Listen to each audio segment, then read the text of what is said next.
はい、おはようございます。こんにちは, こんばんは. O genki desu ka minasan? Kito genki desu ne. Semoga teman-teman dalam keadaan sehat semua ya. Oke minasan, ini adalah episode ke-15 dari pembelajaran bahasa Jepang dasar 1 di Happy Nihongo. Oke minasan, setelah di beberapa video sebelumnya kita sudah ada kedatangan pemateri tamu ya dari Universitas Nasional, yaitu Ika Sensei yang kemarin di episode 14 mengajarkan kepada minasan semua tentang kata sifat bahasa Jepang, yaitu Ikeyoshi dan juga Nakeyoshi. Nah teman-teman, di episode ke-15 ini atau untuk bahasa Jepang dasar 1 ini, materi untuk pembelajaran hari ini adalah mengenai partikel D kembali. Nah, hanya saja di sini penggunaan partikel D sedikit berbeda ya.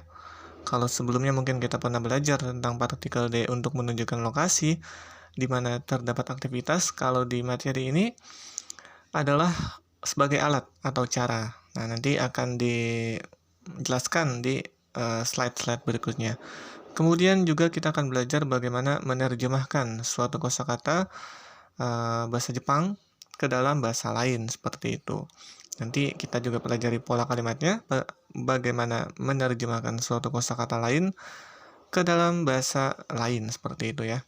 Kemudian juga kita akan belajar bagaimana mengucapkan pola kalimat, mengucapkan suatu kegiatan di mana kegiatan ini sudah selesai dengan tambahan kosakata mo atau yang diartikan dalam bahasa Jepang yang artinya itu sudah. Mungkin ada itu aja ya, ada 3 materi pola kalimat yang kita akan pelajari di episode ke-15 kali ini. Oke minasan, tidak usah berlama-lama lagi. Pertama-tama, seperti yang teman-teman udah lihat di slide pertama ini, kita hafalkan atau kita baca terlebih dahulu beberapa kosakata baru bahasa Jepang. Baik, yang pertama ada sumaho, yang artinya smartphone. Kedua ada hashi, yang artinya sumpit. Ketiga ada go, yang artinya bahasa. Ini diikuti nama negara ya teman-teman. Misalnya bahasa Indonesia, maka jadi Indonesia go, seperti itu. Kemudian ada repoto, laporan. Kemudian ada YouTube. Kemudian ada download. Kemudian ada aplikasi. Oke minasan, kita lanjut ke slide berikutnya, langsung ke pola kalimat.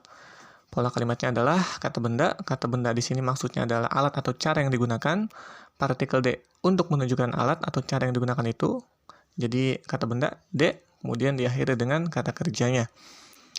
Nah, D dipakai untuk menunjukkan alat atau cara dalam melakukan perbuatan. Nah, itu udah tertulis penjelasannya ya teman-teman. Kita lihat contoh kalimatnya. Hashi de tabemasu. Hashi itu sumpit ya, jadi hashi de dengan sumpit, tabemasu makan. Jadi saya makan dengan memakai sumpit. Jadi semacam itu ya teman-teman. Menunjukkan suatu perbuatan nih. Nah itu dengan alatnya apa gitu, dengan caranya apa. Dalam hal ini saya makan dengan sumpit. Maka hashi de tabemasu. Saya makan dengan sumpit.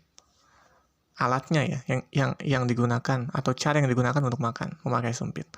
Kemudian contoh kalimat yang kedua, Nihongo de reporto o kakimasu. Saya menulis laporan dengan bahasa Jepang.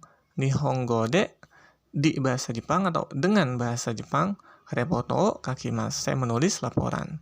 Reporto o kakimasu, menulis laporan ya. Jadi menggunakan alatnya atau caranya dengan bahasa Jepang. Jadi mudah sekali ya teman-teman bagaimana mengucapkan pola kalimat semacam ini.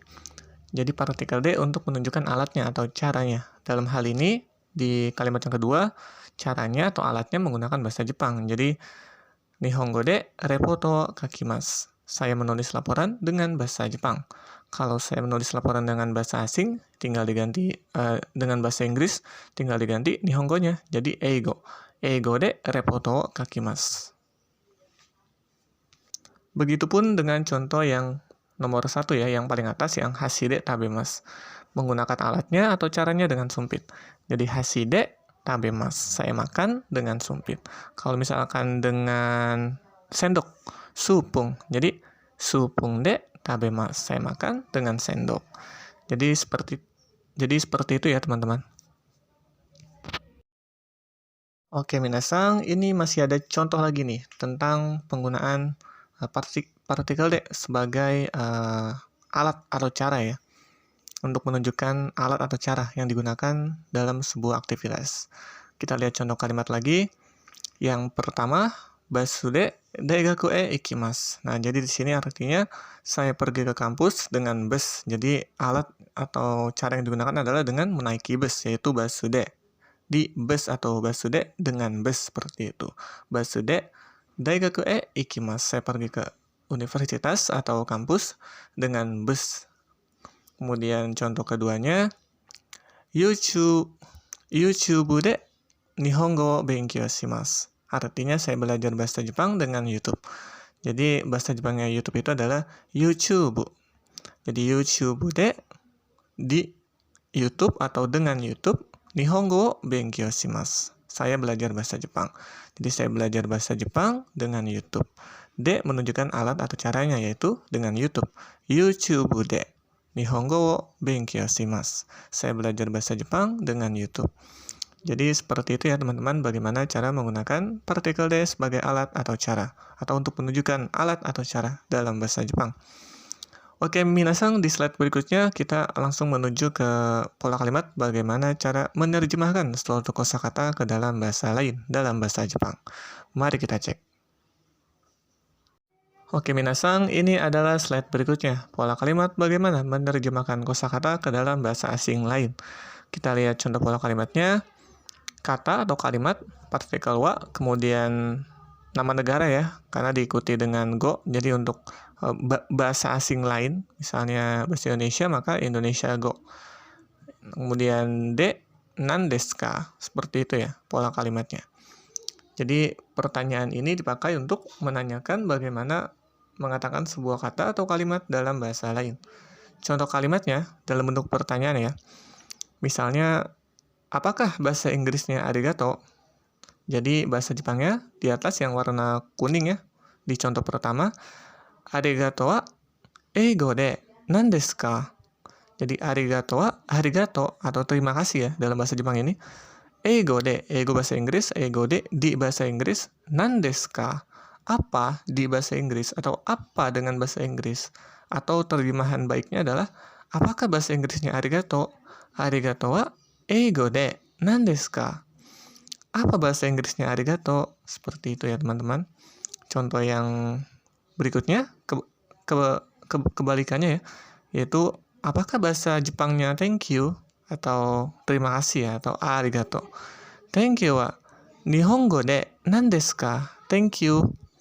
Apa dalam bahasa Jepang? Seperti itu ya teman-teman. Jadi bagaimana untuk menanyakan suatu kosakata ke dalam bahasa lain atau ke dalam bahasa asing lain. Nah, ini belum ada jawabannya ya. Ini masih dalam versi pertanyaan. Tapi kalau untuk menjawabnya juga sangat mudah teman-teman. Cukup tinggal jawab apa bahasa asing lain tersebut itu. Misalnya tadi ditanya, arigato wa eigo de nan desu ka? Apa bahasa Inggrisnya arigato? Nah, kita tinggal jawab thank you desu. Seperti itu ya teman-teman. Kemudian kebalikannya, thank you wa Nihongo de nan desu ka? Apakah bahasa Jepangnya thank you? Arigato desu. Nah, seperti itu ya teman-teman.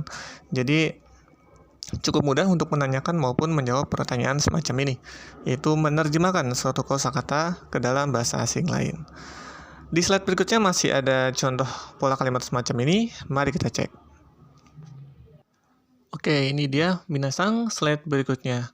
Nah, ini bagaimana cara menjawabnya ya. Tadi juga sempat disinggung di slide sebelumnya. Kita lihat contoh kalimatnya. Arigato wa Indonesia go de nan desu ka? Apakah bahasa Indonesianya arigato? Nah, teman-teman tinggal cukup jawab terjemahan dalam bahasa asing tersebut, yaitu terima kasih des.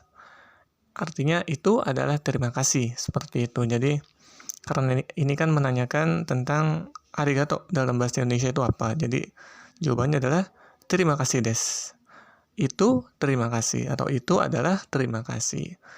Misalnya Apalagi misalnya, terima kasih wa nihongo de nan desu ka? Kebalikannya ya. Terima kasih dalam bahasa Jepang apa? Arigato desu. Itu adalah terima kasih. Jadi, semacam itu ya teman-teman.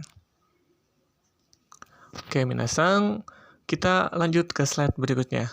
Membahas bagaimana mengucapkan pola kalimat untuk mengucapkan suatu kegiatan yang sudah selesai dengan tambahan kata mo atau yang artinya sudah dalam bahasa Jepang.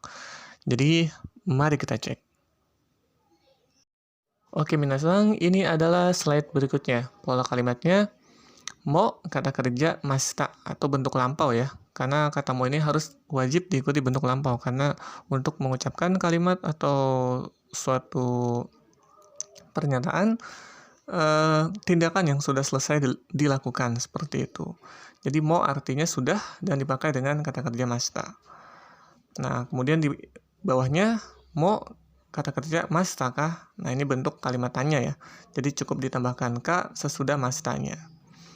Kita lihat jawaban untuk pertanyaan mo kata kerja masta kah adalah kalau positif hai mo kata kerja masta. Nah, kalau jawabannya negatif, teman-teman cukup jawab iye mada desu yang artinya belum.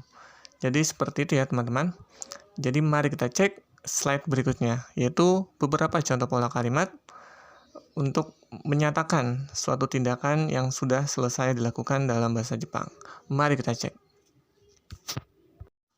Oke, minasang, ini adalah beberapa contoh kalimatnya. Contoh kalimatnya yang pertama adalah mo tabemashita. Artinya, saya sudah makan. Sebuah tindakan yang sudah selesai dilakukan ya. Mo tabemashita.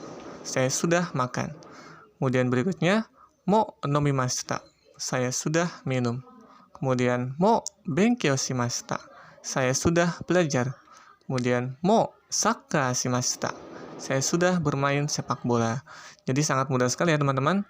Bagaimana mengucapkan kesudahan suatu kegiatan dalam bahasa Jepang. Cukup tambahkan kata mo, kemudian diikuti tentunya kata kerja bentuk lampau atau sesuatu yang telah selesai dilakukan.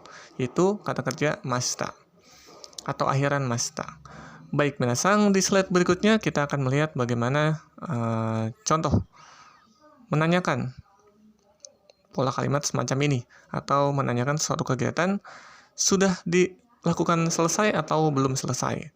Jadi, mari kita cek. Nah, ini dia teman-teman bagaimana mengucapkan pola kalimat tanya untuk menanyakan kegiatan yang sudah dilakukan selesai atau belum selesai. Kita lihat contoh kalimatnya yang warna kuning. Mo tabemashita ka? Apakah kamu sudah makan? Untuk jawaban positifnya, apabila memang teman-teman sudah makan, cukup bilang, hai, mo tabemashita. Iya, saya sudah makan. Kalau teman-teman belum makan, atau jawaban negatifnya, teman-teman tinggal jawab, iye mada desu. Yang artinya, tidak, saya belum makan. Seperti itu. Kemudian contoh di bawahnya, mo nomimashita ka? Apakah kamu sudah minum? Jawaban positifnya, hai, mo nomimashita. Jawaban negatifnya, atau teman-teman mungkin belum minum, tinggal jawab, iye mada desu. Tidak, saya belum minum. Seperti itu. Jadi cukup mudah ya teman-teman bagaimana cara menjawabnya maupun cara menjawab secara negatifnya. Cukup jawab, iye mada desu. Baik teman-teman, kurang lebih untuk materi bahasa Jepang di episode ke-15 kali ini cukup sampai di sini. Dan di slide berikutnya kita lanjut ke kumpulan soal dalam bahasa Jepang yang tentu berkaitan dengan materi yang kita bahas di episode ke-15 kali ini. Jadi, mari kita cek. Oke, minasang, ini adalah latihan soal bahasa Jepang. Yang pertama, saya belajar bahasa Inggris dengan smartphone. Yang kedua, apakah bahasa Jepangnya terima kasih? Yang ketiga, saya sudah menulis laporan dengan atau dalam bahasa Jepang. Yang keempat, apakah kamu sudah membaca buku? Jawabannya, tidak, saya belum membaca buku. Nah, itu adalah beberapa pola kalimat dalam bahasa Indonesia ya, yang dimana teman-teman coba latihan untuk mengubah ke dalam bahasa Jepang dengan pola kalimat yang tentunya sudah kita pelajari di slide-slide sebelumnya ya. Jadi, teman-teman, jangan lupa untuk menuliskan jawabannya di kolom komentar seperti biasa. Baik teman-teman, Untuk episode ke-15 kali ini cukup sampai di sini saja. Apabila teman-teman ada pertanyaan, silakan tuliskan di kolom komentar beserta dengan jawaban dari latihan soal yang tadi sudah saya tunjukkan di slide sebelumnya. Baik teman-teman, jangan lupa untuk selalu mendukung channel YouTube HP Nihongo dengan cara like, comment, share, maupun subscribe. Dan tentu jangan lupa untuk nyalakan notifikasinya untuk tidak ketinggalan video-video terbaru dari HP Nihongo setiap harinya. Jangan lupa subscribe ya, karena apa? Karena subscribe itu gratis. Oke teman-teman, kalau begitu saya pamit. Kore de owari desu. Nihongo no benkyou ganbatte kudasai. Kono douga o mite kurete hontou ni arigatou gozaimashita. Ja, sugi no douga de mata aimashou.